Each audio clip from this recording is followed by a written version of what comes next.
تو آر کی طرف آتے ہیں انشاءاللہ کوئکلی. ریفلیکشن سے میری کیا مراد ہے؟ نوجوانوں کو خاص میں یہ ایڈوائز کرنا چاہتا ہوں کہ آفٹر سینگ یور انٹینشن کہ میری نیت کیا ہے اس چیز کے پیچھے، اس نیت کو ڈیفائن کر لو. اس کے بعد ریفلیکشن کی طرف آؤ. ریفلیکٹ کرنا بہت ضروری ہے زندگی کے ہر فیصلے میں. تفکر اور تدبر کرنا بہت ضروری ہے. ریفلیکٹ کرنا، ریفلیکشن بیسیکلی دو طرح کی، ایک سیلف ریفلیکشن ہے، ایک یہ کہ آپ حالات کو سامنے رکھتے ہوئے ریفلیکشن کرتے ہیں. ریفلیکشن سے مراد ہے کہ آپ جو ہے وہ جائزہ لیتے ہیں چیزوں کا. لیکن ریفلیکشن کب کرتا ہے بندہ؟ جب وہ تھوڑا اکیلا ٹائم اپنے آپ کو دے اور جب وہ سولیٹیوڈ میں بیٹھے اور تفکر اور تدبر کرے.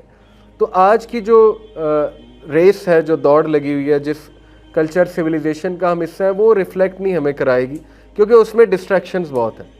ہم نے اپنے آپ کو ڈسٹریکشن سے سراؤنڈ کیا ہوا ہے، تو اس لیے ہمارے فیصلے ریفلیکشن پر مبنی نہیں ہوتے، جلد بازی پر مبنی ہوتے. کیونکہ ایک طرف موویز ہیں، ایک طرف ٹی وی سیریز ہیں، ایک طرف گیمنگ انڈسٹری ہے، یوٹیوب ہے، پھر فیس بک کی ویڈیوز ہی ویڈیوز ہیں، اسکرولنگ چل رہی ہے. تو ریفلیکشن تو کوئی نہ ہوئی. ریفلیکشن اللہ نے ایک میکنزم ہمیں فراہم کیا تھا، 5 وقت کی نماز، کہ آؤ بیٹھو، ذکر کرو، تھوڑا ریفلیکٹ کرو، اپنے اندر جھانکو، اپنی خامیوں پہ غور کرو، دیکھو تم کہاں جا رہے ہو، ریفلیکشن کرو اللہ سے میرا کیا تعلق ہے. سب سے بڑی ریفلیکشن تو یہ ہے نا کہ بندہ یہ ریفلیکٹ کرے کہ اللہ سے میرے معاملات کیسے ہیں. وہی ابن قیم کا کوٹ ہے، اللہ ہر چیز اللہ تعالیٰ، ہر چیز اللہ پہ ڈیپینڈنٹ ہے. اگر اللہ سے معاملات خراب ہیں تو پھر جہاں مرضی سے ہیلپ سیکھ کرتے رہیں، وہ معاملہ حل نہیں ہونے والا کیونکہ معاملات اللہ سے خراب ہیں. تو اللہ غفور و رحیم ہے، اللہ کہتا ہے میرے پاس آؤ، اپنے معاملات درست کرو. تو یہ ریفلیکشن بہت ضروری ہے. پھر اس پر ریفلیکشن کرنا کہ کیا میں ٹھیک جا رہا ہوں یا ٹھیک جا رہی ہوں، میری چوائسیز ٹھیک ہیں، میری پرائرٹیز ٹھیک ہیں، میرا کھانا پینا ٹھیک ہے. اس پہ ریفلیکٹ کر لے بندہ کہ میں کیا کھا پی رہا ہوں، میری صحت ٹھیک ہے، میری نیند ٹھیک ہے. بہت ضروری ہے یہ ریفلیکشن کرنا کیونکہ self reflection leads to self awareness. جو بندہ سیلف اویئرنیس جس کی اسٹرانگ ہے نا، جیسے امام سفیان الثوری نے کہا، the one who knows himself will not be harmed by what other people say about him. جس بندے کو یہ پتا ہے نا کہ میں کون ہوں، وہ پھر دوسروں کے رویوں پہ نہیں کڑتا. اسے پتہ ہے کہ یار یہ اس بیچارے کا مسئلہ ہے، میں تو نہیں ہوں نا ایسا، جیسا یہ کہہ رہے ہیں میں تھوڑی ایسا ہوں. کیونکہ سیلف اویئرنیس بہت اسٹرانگ ہے ریفلیکشن کر کر کے. پھر اللہ کا تعارف بہت اسٹرانگ ہے. یہ تعارف کہ اللہ الوکیل ہے. الوکیل کا مطلب ہے ڈسپوزر آف. پھر تمام معاملات اللہ کی کورٹ میں آتے ہیں، اجازت لیتے ہیں، پھر اللہ تعالیٰ جو ہے وہ اجازت دیتا ہے تو وہ معاملہ ہوتا ہے. جب بات ہی ختم ہوگی، جب ہر معاملہ اللہ کی کورٹ میں جانا ہے تو ہاں ایک حد تک اپنی کوشش کریں، اپنی صفائی پیش کریں، لیکن اس کے بعد ریلیکس ہو جائیں.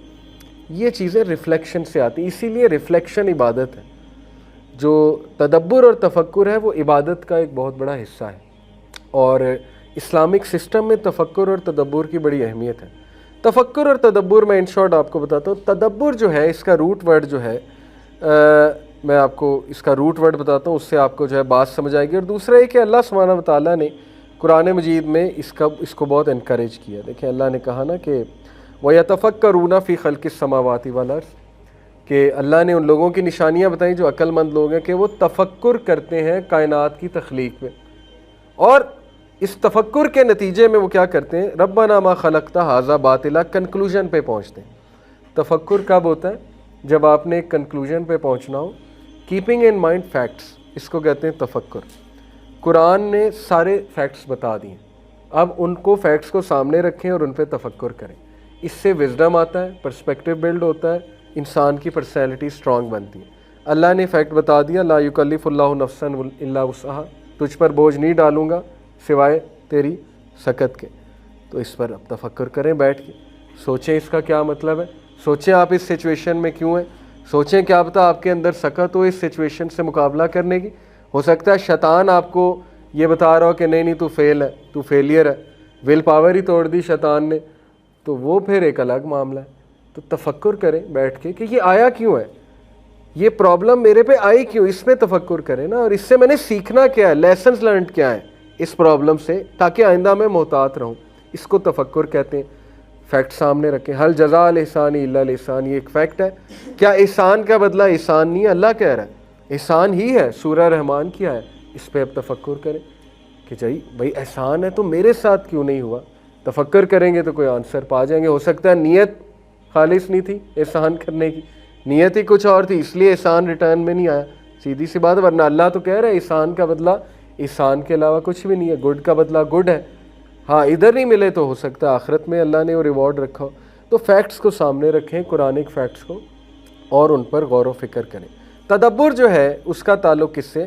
افلا یتدبرون القرآن ام علی قلوب اقفالها, کیا یہ قرآن پر تدبر نہیں کرتے, ریفلیکٹ نہیں کرتے ہیں, یا ان کے دل جو ہیں وہ لاک اپ ہوئے ہوئے ہیں؟ کیا وجہ ہے تدبر نہیں کر رہے قرآن پہ؟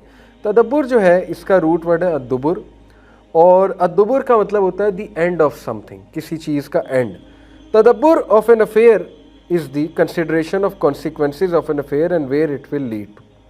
تدبر کا مطلب یہ ہوتا ہے کہ آپ ایک چیز کے کانسیکوینسز اور اینڈ کو دیکھتے ہیں اور اس اینڈ کو ذہن میں رکھتے ہوئے چلتے ہیں, یہ تدبر. تو یہ نوجوانوں کے لیے بہت ضروری ہے تدبر اور تفکر. ہمارا ایجوکیشن سسٹم ہمیں ڈم بناتا ہے, افسوس کی بات ہے. ہمارے جو اسکولنگ سسٹم ہے, یونیورسٹی سسٹم ہے, اس نے نہ تفکر سکھایا نہ تدبر سکھایا. اس نے اگر سکھایا تو نیگیٹیوٹی سکھائی, کمپیئر کرنا سکھایا, گریڈز لینا سکھائے, اور پھر وہ ریٹ ریس میں چلنا سکھایا, اور پھر ایک دوسرے کو دیکھنا, یہ کیسے ڈریس اپ ہو رہا ہے, اس کے پاس تو یہ ہے, یہ کر لو وہ کر لو, کانسرٹس میں چلے جاؤ. وہ ساری پرسنالٹی ڈسٹروائے کر دی بندے کی. تو تفکر اور تدبر ہے ہی نہیں, تو وہ ویک پرسنالٹیز ہیں. اس لیے ایسی محفلوں میں بیٹھنا جہاں تفکر اور تدبر کی باتیں ہو رہی ہیں, ایسے لوگوں سے دوستی لگانا جو آئیڈیاز کی باتیں کرتے ہیں, جو مذہب کی باتیں, جو ایمان کی باتیں, دین کی باتیں, وہ اس سے پھر تفکر اور تدبر ہوگا. ادروائز تو پھر یہ بڑا مشکل ہے. تو کانسیکوینسز کو سامنے رکھنا اور پھر فیصلے کرنا, یہ تدبر ہے. تو تدبر چھوٹے چھوٹے معاملات میں ہوتا ہے. فاسٹ فوڈ کھانا ہے کہ نہیں کھانا, اس کا اینڈ آپ دیکھ لیں.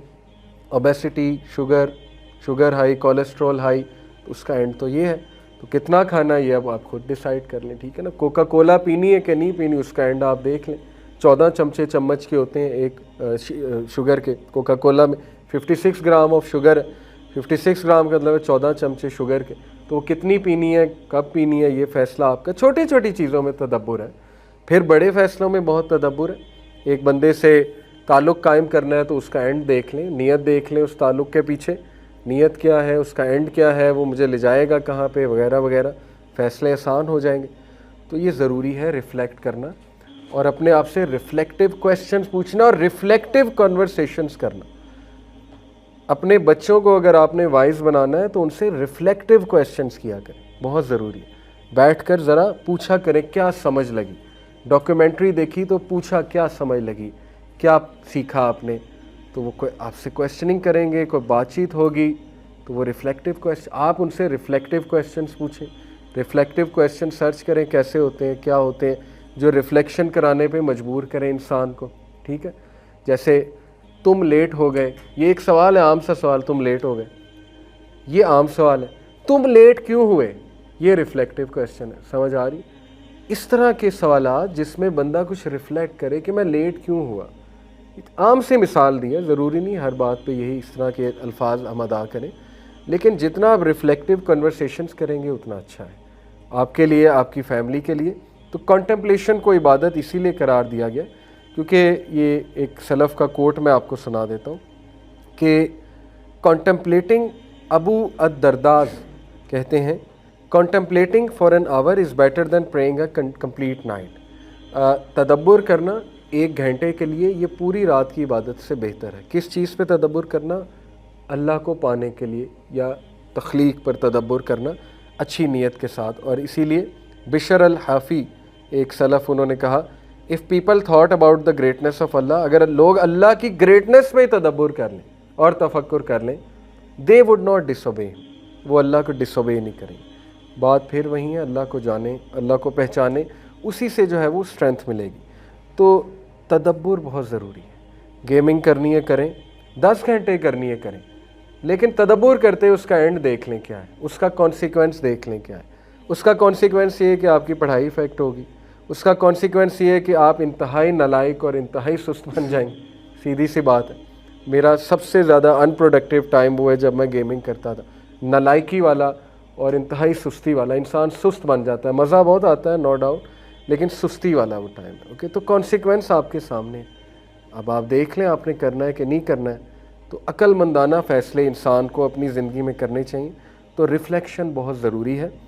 ریفلیکشن والا مٹیریل پڑھا کریں, ایسے ناولز پڑھیں, ایسی کتابیں پڑھیں جس میں ریفلیکشن کی باتیں ہیں. تو انسٹا پہ ایسے پیجز فالو کریں, فیس بک پہ جو ریفلیکشن کراتے ہیں آپ کو, ایسے پیجز نہیں جو ڈم بناتے ہیں انسان کو. تو وہ پھر ڈم جب انسان بن جاتا ہے پھر ریفلیکشن بہت دور کی بات ہے. لٹریچر بھی دیکھیں, whatever you are seeing listening, اس کو دیکھ لیں.